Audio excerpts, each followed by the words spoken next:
opening night. I asked him, what the heck is it? He said it's a bleeping mistake. My hairdresser messed up. We can probably salvage it by putting a red TNT on it and passing it off as our mic. Dennis Rodman sat down for a live television interview before Game 6 of the 1997 NBA Finals and turned a routine pre-game segment into one of the most talked about moments of the series, without any script needing to invent a single detail. With Dennis Rodman, and he said that he'd have to, is that the way he something put it? Like that. He basically said he likes to let Dennis know that he's there. He's going to pop it. NBC reporter Jim Gray conducted the interview, and the subject was already loaded before either man said a word. Comments Rodman had made days earlier in Utah, using a profane slur to describe moments after the Chicago Bulls lost Game 5 in Salt Lake City. The NBA had already fined him $50,000 for the remarks, the largest fine the league had imposed on him to that point in his career, and the controversy followed him directly onto Gray's set. Does anyone know this guy's only 31 years old, he said of Kim at one point in the TV interview. Dennis, he could be third shot back for journalist. He just killed his uncle. Game 5 itself, the loss that preceded Rodman's comments, was already one of the defining games of that final series for an entirely separate reason.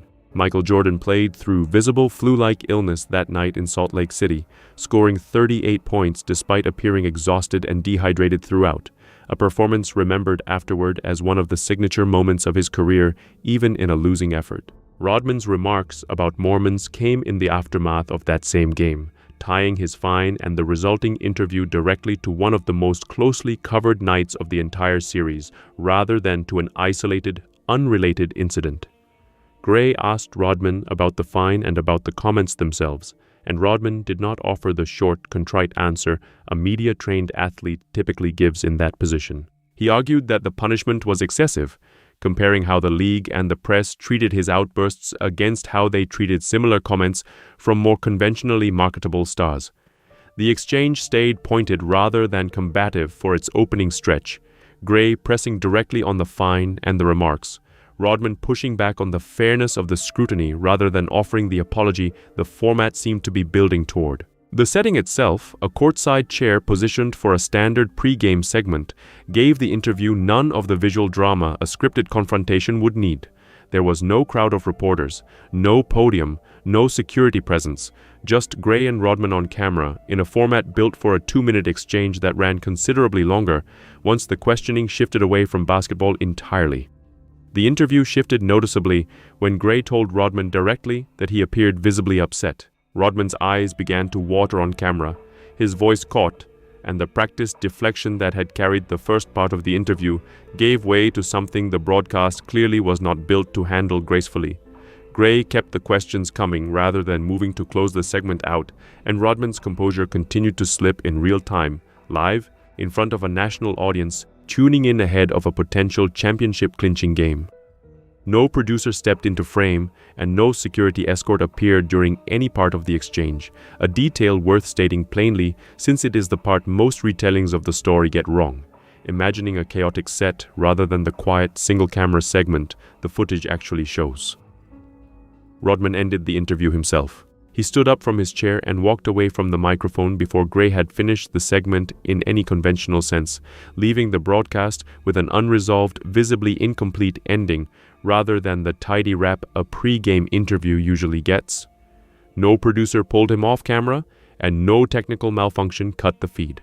The interview simply stopped because the person being interviewed decided it was over. A genuinely unusual outcome for a nationally televised pre-game segment built around one of the league's most recognizable stars. The broader 1997 Finals matched the Bulls against a Utah Jazz team built around Karl Malone and John Stockton, a pairing that had carried Utah to its first Finals appearance in franchise history that season. The series went 6 games, with Chicago winning 4, and Rodman's rebounding and defensive rotations against Malone specifically were a significant part of how the Bulls contained Utah's frontcourt through the closing games.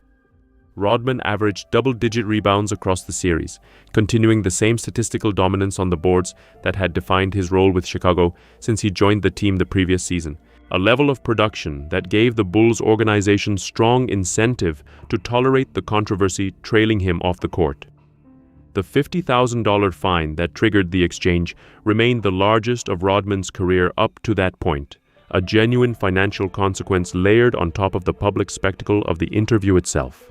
Phil Jackson addressed the fine and the surrounding controversy with reporters in the days before Game 6 without publicly criticizing Rodman's on-camera reaction, a pattern consistent with how Jackson generally managed his most unpredictable player throughout their years together, treating off-court volatility as a cost of a rebounder whose on-court production the team could not easily replace. Chicago went on to win Game 6 that night, 87-86 in Utah, closing out the series and securing the Bulls' 5th championship of the Jordan era.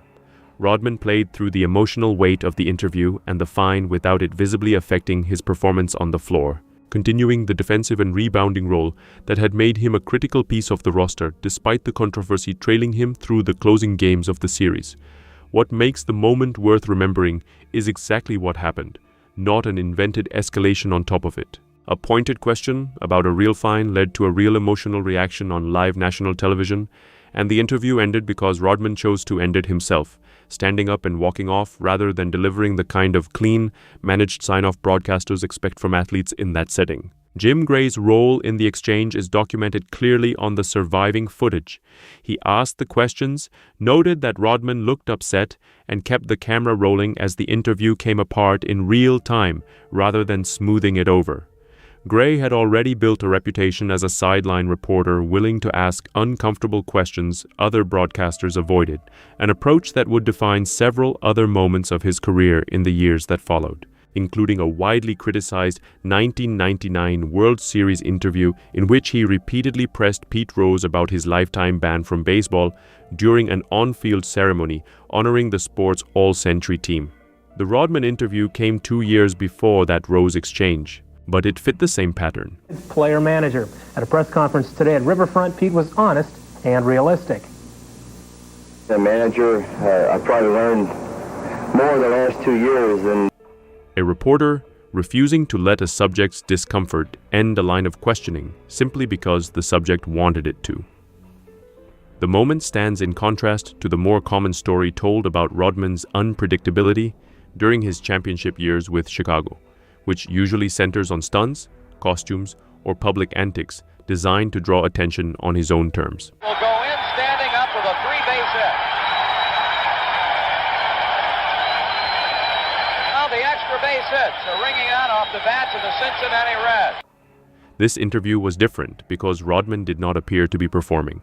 The tears, the cracking voice, and the early exit read on the broadcast as a genuinely unscripted reaction to pointed questions about a real financial penalty and a real controversy, rather than another calculated piece of the showman persona that defined most of his other headline-grabbing moments that season. That distinction, an unplanned breakdown rather than a staged one, is part of why the interview remained a reference point in coverage of that finals series long after the trophy had been handed out. Ron Peters claims he took more than $1 million in Rose's bets. Yes, he displayed what he said were betting slips in Rose's handwriting. he always bet the same amount. Rodman's season did not end with any lasting professional consequence beyond the fine itself. He remained a starter through the rest of the finals, continued as one of the league's defining rebounders for 2 more seasons in Chicago, and helped the Bulls complete a second three-peat with a 6th championship in 1998. The interview sits alongside that larger championship run as a strange, specific footnote rather than a turning point in his career. A single unscripted moment of visible emotion from a player whose public image was built almost entirely around the opposite. Total control over how and when he chose to draw attention to himself. Coverage of the series in the days that followed treated the interview as a genuine surprise, precisely because it broke that pattern.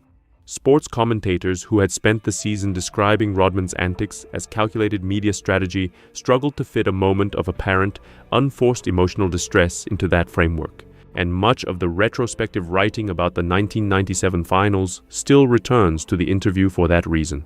It was the one widely broadcast moment from Rodman's most controversial season that did not look like it had been planned in advance. Clips of the interview continue to circulate decades later, specifically because of that unscripted quality, cited in documentaries and retrospectives about the Bulls dynasty as a rare glimpse behind a public persona built almost entirely on control.